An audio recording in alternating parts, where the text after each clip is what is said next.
সিরাজগঞ্জে বন বিভাগের কিছু অসাধু কর্মকর্তা কর্মচারীর বিরুদ্ধে সড়ক মহাসড়কে কাঠ ও ফার্নিচারবাহী গাড়িতে চাঁদাবাজির অভিযোগ উঠেছে।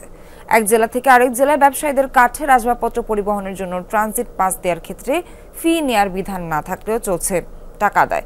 হয়রানির ভয়ে টাকা দিতে বাধ্য হচ্ছেন বলে জানিয়েছেন পরিবহন চালক ও ব্যবসায়ীরা। Vision hot and cool AC 4-ওয়ে সলিনয়েড ভালভ টেকনোলজিতে হিটিং ও কুলিং দুই মোডেই কাজ করে সমানভাবে। Vision hot and cool AC.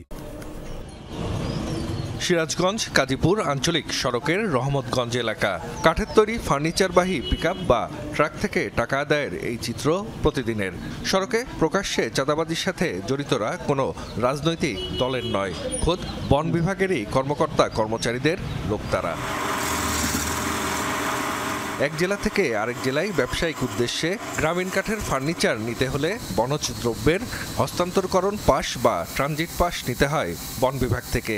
ব্যবসায়ী ও পরিবহন চালকরা বলছেন, এই পাস দেওয়ার ক্ষেত্রে কোনো ফি নেয়ার বিধান না থাকলেও আদায় করা হচ্ছে 800 থেকে 1000 টাকা।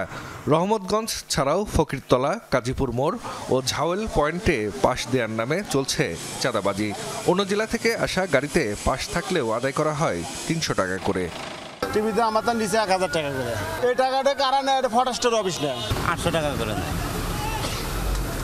ফোন দিলে পরে ওরা লেখে রাখলে পরে রাস্তা থেকে আমরা নিয়ে যাই। আলতাপ না থাকলে তার ছেলেকে পাঠায়। আর ছেলেকে দিয়ে পাঠায় এখান থেকে আমরা নিয়ে যাই। কত টাকা? টাকা নেয় 900 করে। কাগজের হাতে কোনো টাকা উল্লেখ থাকে না। আমি তো খেটে খাওয়া মানুষ, আমি ভয় ঠেলাতে আপনাকে সাদা দিচ্ছি। রিসিপ্টটা যদি না নেই, সিরাজগঞ্জ আমাদের গাড়ি জব্দ করা হয়। কোথায়? সিরাজগঞ্জ ইয়েতে, টাঙ্গাইল, এলাঙ্গাইল। ভিডিও ফুটেজে যাকে টাকা আদায় করতে দেখা যাচ্ছে তিনি সিরাজগঞ্জ বন বিভাগের বোটম্যান আলতাফ হোসেনের ছেলে। ক্যামেরার উপস্থিতি টের পেয়েই সটকে পড়েন তিনি। আর বন বিভাগের কর্মী আলতাফ দায় এড়িয়ে বললেন, টাকা আদায়ের বিষয়ে বলতে পারবেন তার ঊর্ধ্বতন কর্তা।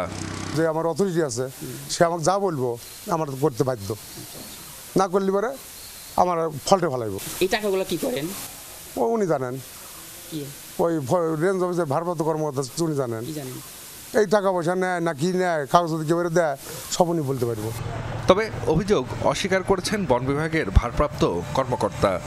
টাকা যে নেওয়া হয়, টাকা নেওয়ার সম্বন্ধে আমার কোনো জানা নাই। আমার যে প্রতিনিধি বন বিভাগের তার দিছি, এখন সে যদি আমার এই আলতাফ মিয়ার দেওয়া আমি জানি সেই দিচ্ছে। এ বিষয়ে কখনো কোনো অভিযোগ পাননি বলে জানিয়েছেন পাবনা বিভাগীয় বন কর্মকর্তা।